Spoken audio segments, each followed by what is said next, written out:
तो देखना होगा कि जहां स्ट्रेंथ ऑलरेडी जिन स्पेसेस में और बैंक्स में पीएसयू प्राइवेट इन सब बैंक्स में पार्टिसिपेशन बनी हुई है, तो क्या ये सेक्टर्स स्ट्रेंथ देते हैं? हालांकि अभी फिलहाल जो आप एक्शन देख रहे हैं उसमें आपको मेटल्स पर भी नजर रखनी चाहिए। China reopening plus coking oil prices, aluminium के लिए अल्कोआ के नंबर्स, तो ये सारा कॉम्बिनेशन मेटल के लिए भी किस तरह से बन के आता है। और जिस तरह से डॉलर इंडेक्स तो ऑलरेडी है ही इस वक्त नीचे सॉफ्ट है, तो उसके चलते आपको क्या यहाँ भी ट्रेड के मौके मिलेंगे। तो ओपनिंग बेल में जो 20 पॉइंट्स की लगभग मूव दिख रही है, लगभग फ्लैट टू पॉजिटिव खुलता हुआ निफ्टी दिख रहा है। Bank Nifty flat to negative खुलता हुआ दिख रहा है, हल्के से माइनर से दबाव के साथ। लेकिन बड़ी मूव्स कहां पॉसिबल है? अल्ट्राटेक सीमेंट की हमने बात की, उसके अलावा अडानी के दोनों स्टॉक्स, अडानी पोर्ट्स भी, अडानी पोर्ट्स मैजिक न्यूज भी, अडानी पोर्ट्स, अडानी एंटरप्राइज, दोनों में आपको 1% तक की मूव दिख रही है। दूसरे स्टॉक्स में आपको ऑयल मार्केटिंग काउंटर्स में बीपीसीएल जैसे काउंटर्स दिख रहे हैं, एलएनटी वापस आता हुआ दिख रहा है, आधे % की तेजी वहां है। आपको सीमेंट में अल्ट्राटेक सीमेंट भी तेज दिख रहा है, ग्रासिम भी है,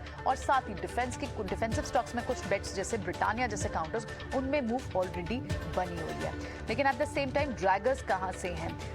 डिविस लैब, सिप्ला, ये थोड़ा, और साथ ही हेल्थ केयर में अपोलो यानी एफएमसीजी, फार्मा, ये थोड़ा ड्रैग कर रहे हैं। हिंडाल्को 0.5% नीचे है, ये इंटरेस्टिंग होगा देखना। नैल्को और साथ ही हिंडाल्को, नैल्को इनफैक्ट प्रेफर कर रहे थे कुछ अभी, लेकिन अभी तो आपको एल्यूमिनियम काउंटर से कोई बड़ा न्यूज़ का इम्पैक्ट दिख नहीं रहा है स्टॉक प्राइस के मूवमेंट से।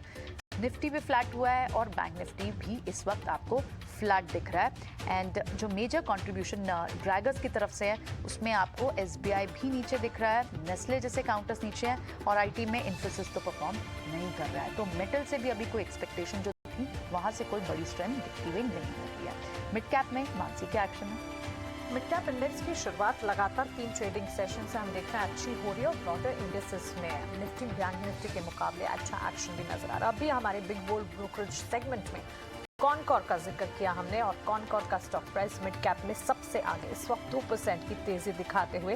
रेलवे लॉजिस्टिक्स से जुड़ी एक खबर, इस पर एक ब्रोकरेज रिपोर्ट, उसके ठीक बाद इसका इम्पैक्ट भी आप देख रहे हैं। इसी लिस्ट में कमिंस और हिंदुस्तान जिंक जैसे काउंटर्स भी शामिल है। एल्यूमिनियम मेटल पर लगातार फोकस है, अल्कोआ के पॉजिटिव रिजल्ट्स के बाद इस स्पेस पर खास नजर रखनी होगी। और टायर स्टॉक्स का जिक्र हम कर भी रहे हैं, अभी थोड़ी देर पहले कुछ भी टायर स्टॉक्स पर अपना आउटलुक, अपने ट्रेडिंग आइडियाज पेश कर रहे थे। और इस वक्त अगर आप देखेंगे तो ऑटो एंसिलरी काउंटर्स पर बालकृष्ण इंडस्ट्री जैसे स्टॉक पर भी नजर होनी चाहिए, क्योंकि मिड कैप में ये भी प्ले आउट करता हुआ दिख रहा है। कमिंस इंडस्ट्रीज करीब 1.5 से 2% तक की तेजी यहाँ पर दिख रही है। मिड कैप बैंकिंग प्लेस में भी अच्छे पॉजिटिव एक्शंस, कल भी हम देख रहे थे कुछ पीएसयू काउंटर्स में एक्शन था, और इस वक्त आप देखें यू स्मॉल फाइनेंस बैंक में अच्छा एक्शन। एस्कॉट्स क्यूबोटा को देखें, लगातार 2 ऑटो सेल्स के डेटा जो आए हैं पिछले 2 महीनों के, उसमें ऑटो बिक्री में रफ्तार बढ़ी है। एस्कॉट्स क्यूबोटा इस वक्त भी करीब 0.5% की तेजी के साथ अच्छी मजबूती पर।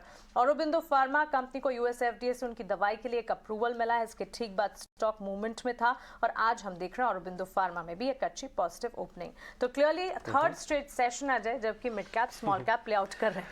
मुझे बहुत ही शानदार एक स्टॉक नजर आ रहा है, जैसे मैं पहले ही आपको कह रहा था, टाटा कम्युनिकेशन। आपको पता है कितना गिरा है वो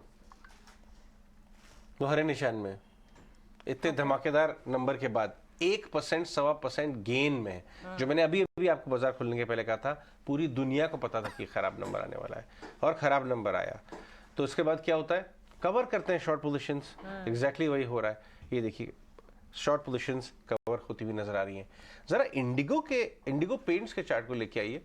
इंडिगो पेंट्स 7% बाजार खुलते ही भाग गया है, वहां पे कुछ हो रहा है, कुछ कॉर्पोरेट एक्शन वहां पे बन रहा है, ध्यान रखिएगा। वहां पे पेंट्स में काफी हलचल आपको नजर आ रही है। सारे स्टॉक्स देखने चाहिए। आपको याद है कल हम एक रिपोर्ट डिस्कस कर रहे थे, 10-12% ग्रोथ पूरे सेक्टर में आएगी, ये क्रिसिल का एक अनुमान है। जी हाँ, बट उससे स्टॉक नहीं इंपैक्ट करेंगे।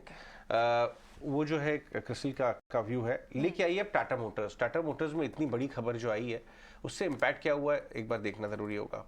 1% नहीं, फ्लैट हो गया, खुला था लेकिन फ्लैट हो गया, लेकिन एटलीस्ट बाजार हरे निशान में। मैस्टेक लेके आइए साहब, मैस्टेक 4% धमाकेदार रिजल्ट्स के बाद आपको ऊपर नजर आ रहा है, और आईसीआईसीआई सिक्योरिटीज कमजोर नतीजे जो हमने आपके लिए एनालाइज किए थे 5% नीचे लेके गए। कुछ ओपनिंग ट्रेड्स अपने